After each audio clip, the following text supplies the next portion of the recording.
merupakan salah satu komponen mobil yang berfungsi sebagai penghubung antara roda dan unit transmisi pada poros motor. Ada yang tahu apa tujuannya? Tujuannya agar roda belakang dapat bergerak. Fungsi kopling mobil adalah untuk menciptakan perubahan tingkat kecepatan dari mesin sesuai dengan kebutuhan pengendara. Nah, ada pula fungsi kopling pada mobil, yaitu menjaga putaran mesin dan membantu dalam kinerja transmisi. Selain itu, fungsi kopling pada mobil yaitu sebagai media yang menghubungkan dan memutuskan putaran mesin ke bagian transmisi. Jenis-jenis pada kopling itu ada 6 diantaranya, yaitu 1. Kopling tunggal, 2. Kopling otomatis, 3. Kopling gesek, 4. Kopling plat ganda, 5. Kopling plat tunggal, dan 6 yaitu kopling basah dan kering. Masing-masing dari kopling itu memiliki fungsi masing-masing. Diantaranya kopling manual yaitu sebagai pemutus putaran crankshaft menuju transmisi lalu ke roda. Nah, kalau kopling otomatis yaitu dia mengatur kecepatan putaran poros engkol secara otomatis tanpa harus dikendalikan sepenuhnya oleh pengemudi. 3. Yaitu membantu perpindahan energi pada mobil. 4. Fungsinya kampas ganda kopling. Yang pertama adalah untuk memutus dan menjauh tenaga dari mesin ke transmisi.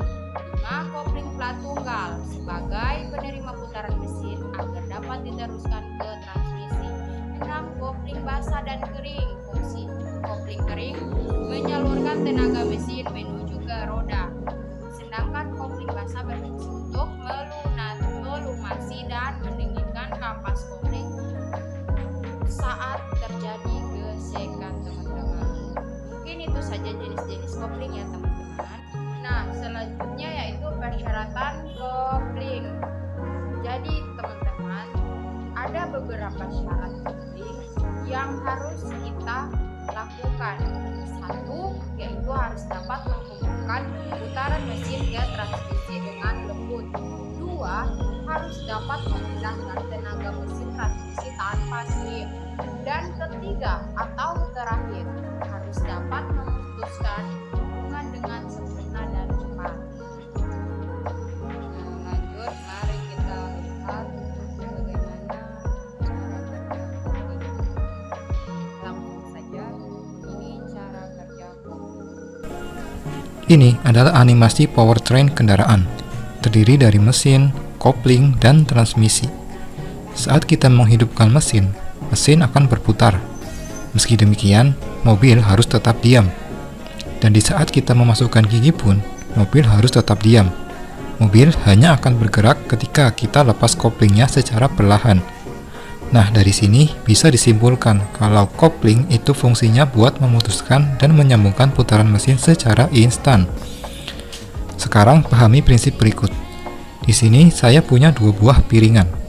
Piringan yang pertama berputar dan piringan yang kedua diam.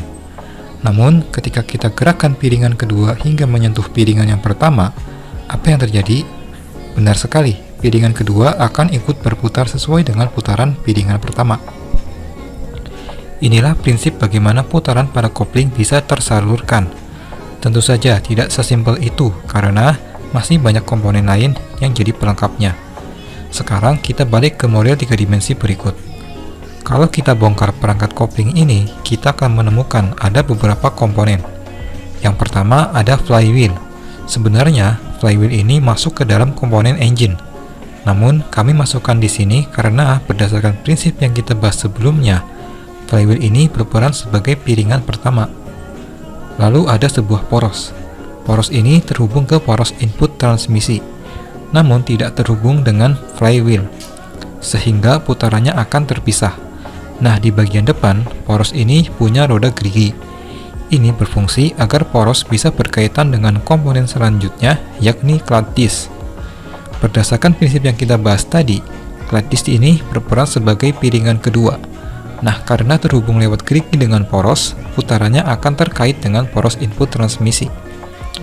Di kedua sisi klatis terdapat kampas kopling. Ini adalah media gesek klatis agar ketika terjadi kontak dengan flywheel tidak terjadi percikan ataupun selip. Nah, dalam posisi seperti ini, putaran dari flywheel tidak diteruskan. Itu karena ada celah antara flywheel dengan klatis. Namun, ketika kita aplikasikan gaya pada klatis ke arah depan, itu akan menyalurkan putarannya. Sekarang, pertanyaannya bagaimana kita memberikan gaya tersebut?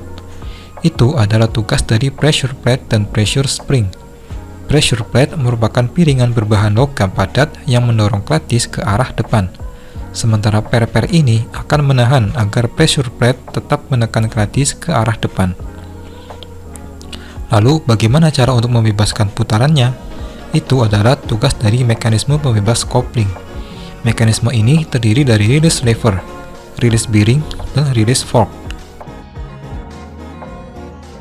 Ketika pedal kopling diinjak, itu akan menarik release fork. Release fork akan mendorong release bearing ke depan. Release bearing akan mendorong release lever, dan release lever akan mengungkit pressure plate, sehingga pressure plate bergerak ke belakang. Karena pressure plate bergerak ke belakang, muncul celah antara flywheel dengan klatis. Ini akan memutus putaran mesin. Jadi seperti itu. Untuk menyambungkan putaran mesin ini hanya dilakukan dengan menjepit klatis.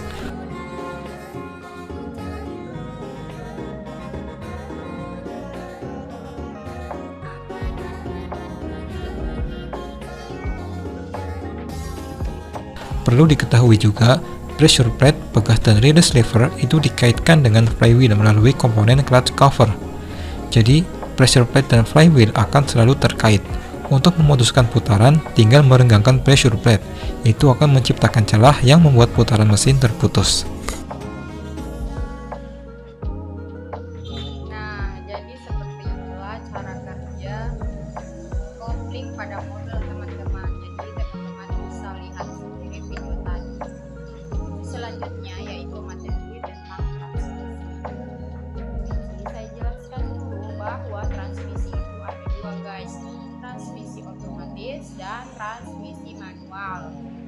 Jadi tiap transmisi itu mempunyai fungsi beda-beda. Transmisi manual berarti sistem yang tersusun dari gabungan roda gigi untuk dapat memindahkan putaran dari engkol ke roda penggerak. Sedangkan transmisi otomatis pada kendaraan artinya perpindahan sistem terjadi secara otomatis berdasarkan hidraulis bukan mekanik. Jadi sudah ditahu ya teman-teman bahwa transmisi otomatis itu adalah sistem yang tersusun dari gabungan roda gigi, dan transmisi manual itu perpindahan sistem terjadi secara otomatis. Lanjut. Nah, sekarang komponen transmisi manual. Komponen transmisi manual yang ada pada transmisi manual yaitu satu, poros input transmisi. Komponen ini berfungsi bekerja untuk memutar roda gigi pada gearbox. 2. Gigi transmisi. Gigi transmisi berfungsi sebagai pengubah input tenaga yang dihasilkan mesin menjadi output gaya torsi. Nah, 3. Penyesuaian gigi. Gigi berfungsi untuk memindahkan gigi pada saat mesin mobil yang bekerja. Jadi pengendara tetap bisa memindahkan gigi dengan aman mobil dalam keadaan berjalan. Nah, lanjut masih tentang komponen-komponen transmisi. Tadi yang sudah saya jelaskan baru 3 komponen transmisi manual. Sekarang 4, 5, 6, 7, 8. Yang keempat yaitu garpu pemindah. Garpu pemindah berfungsi untuk memindahkan gigi pada porosnya, sehingga gigi akan lebih mudah untuk dipasang atau bahkan dibedahkan. 5. Tuas penghubung. Jadi komponen ini berfungsi antara tuas berseneling dengan sipol atau yang sering disebut dengan garpu pemindah. Jadi ini tuas penghubung ini sebagai penghubung antara tuas berseneling dengan sipol. 6. Tuas transmisi atau tuas pemindah berseneling. Tuas ini berfungsi sebagai pengendali pengemudi agar bisa melakukan pemindahan gigi transmisi. biasanya terletak berdekatan dengan sang pengemudi. 7. Bak transmisi. Bak transmisi berfungsi sebagai dudukan bearing transmisi berserta dengan poros-porosnya. 8. Output shaft merupakan poros yang memiliki fungsi mentransfer torsi yang berasal dari sistem transmisi ke gigi terakhir. Nah, jadi yang kedua yaitu komponen transmisi otomatis. Yang tadi sudah saya jelaskan tentang transmisi manual, yaitu komponen transmisi otomatis. Komponen transmisi otomatis antara lain yaitu brake bergerak untuk mendapat perbandingan gigi berkendaraan. 2. Tacue converter, yaitu untuk memperbesar momen mesin. Dijelaskan pada bagian transmisi. 3. Automatic transmission, sebagai pelumas transmisi agar memperlancar dahan momen setir pada torque converter dan planetary gear. Nah, masih tetap dengan komponen transmisi otomatis.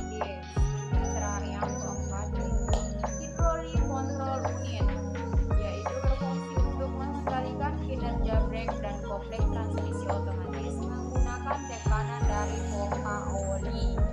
5. Clutch dan on-way clutch. Bagian ini dapat menentukan torsi dan menggunakan mesin ke intermediate. 6. Manual linkage. Mesin ini khusus agar komponen ini tetap terawat dengan baik. 7. Shifting control berfungsi mengubah beban pada mesin dan kecepatan menjadi hidrolik. 8. Pedal akselerasi. Komponen ini menggunakan kabel throttle valve. Pembukaan throttle valve diteruskan ke transmisi menggunakan kabel ini. Sistem transmisi otomatis akan melakukan shift up dan down up tergantung dari beban mesin serta berikut cara kerja transmisi manual. Langsung saja kita buka videonya.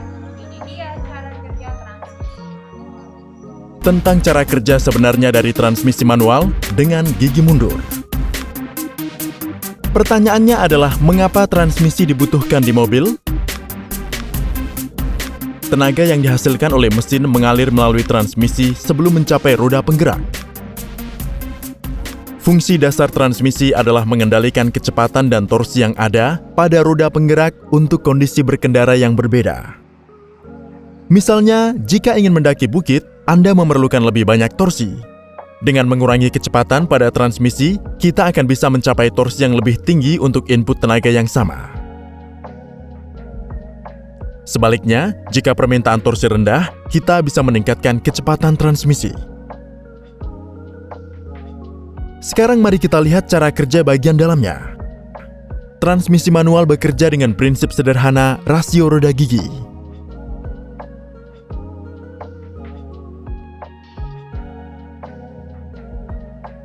Mekanisme transmisi dasar ditunjukkan di sini. Di sini poros input dan output dihubungkan melalui poros counter.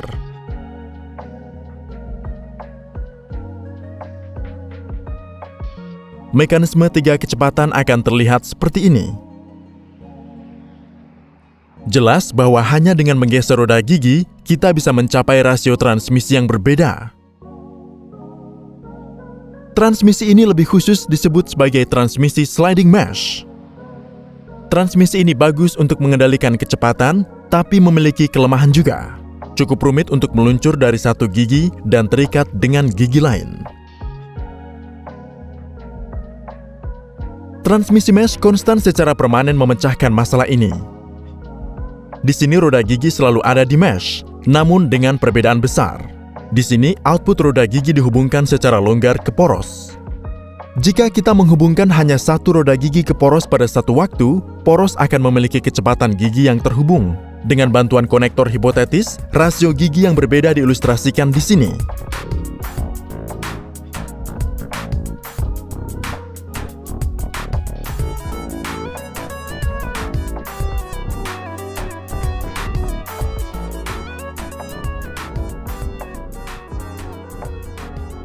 Menarik bahwa pada roda gigi keempat, poros input dan output terhubung langsung. Seni penguncian gigi yang terpasang longgar ke poros secara efektif dan lancar terletak pada jantung transmisi manual.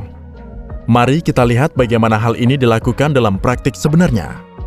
Pertama-tama, roda gigi poros utama memiliki pengaturan gigi cone penyelaras.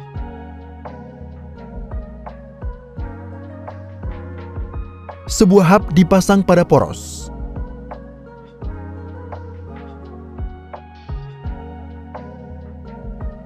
Sleeve yang bebas bergeser di atas hub juga digunakan pada sistem ini. Jelas terlihat bahwa jika sleeve disambungkan dengan gigi cone penyelaras, roda gigi dan poros akan berputar, atau penguncian yang diinginkan akan tercapai. Tapi selama operasi gearbox, poros dan roda gigi akan berputar pada kecepatan yang berbeda. Jadi tindakan penguncian semacam itu bukanlah tugas yang mudah. Cincin penyelaras membantu mencocokkan kecepatan gigi dengan poros. Cincin penyelaras mampu berputar bersamaan dengan hub, namun bebas bergerak secara aksial. Sebelum menggerakkan sleeve, pedal kopling ditekan. Dengan cara ini aliran listrik ke roda gigi dihentikan. Saat kita menggerakkan sleeve, sleeve akan menekan cincin penyelaras ke cone.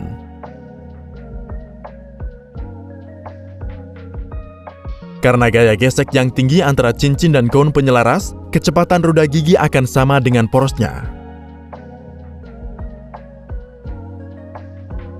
Pada momen ini, sleeve bisa meluncur lebih jauh dan akan terkunci dengan gigi.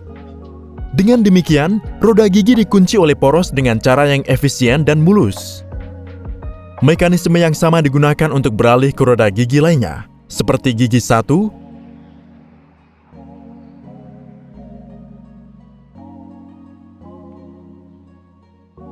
gigi 3, dan gigi 4. Anda juga bisa melihat mekanisme penggantian tuas gigi.